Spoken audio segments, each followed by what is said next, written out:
Pažiūrėk, Aisberg gerai ten gale. Jo. Okay, Kas čia trečias greičio ruožas? Iš esmės važiavom taip greitai, kad atsikovoti laiką, plus panašu, kad būtų reikėję nusiųsti organizatoriam ir lenktynių vadovam tą video, kur matėsi, kad buvo kelias užtvertas ir mums laiką galėjo sugrąžinti. Bet sustojus neutralizacijai dingo sankaba ir taip akimirksniu pradėjo piltis dūmai. Tai panašu, kad turbūt sankabos skystis pateko ant duslintuvo ir pradėjo degti. Tai kol išsitraukėm ratus ir visą kitą, tai jau degė atvira liepsna. Spėjom užsigesinti, bet daugiau, kaip pasakyti, nerizikuosim važiuoti. Čia per brangios pasiekmes gali būti.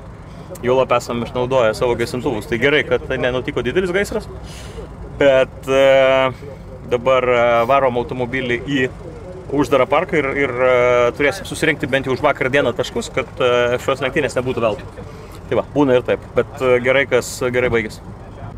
O, galėsi pirkti naują? Ką? Naują galėsi pirkti.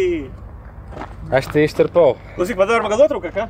Ei, profesionaliam, čia kiek galima tos selfius daryti? Taip. Tai gražuoja. Turim ko pasidžiaugti. Aisi bišį plauks čia tavo ragas. Oi. Plaukai tik pas mane būna negerai, pas savęs pada visą laiką stiliukas. Pasaisi labai vien, toks buvo ragas. Nu, kaip ir nelabai čia, ta prasme, iš situacijos turbūt išlipam gan susi. Ką čia daugiau pridurs? Būna blogiau pasibaiga žmonėm, kai pamato dūmus smilsančius ir ugnį. Tai čia dar viskas sukontroliavom šiek tiek. Panašu.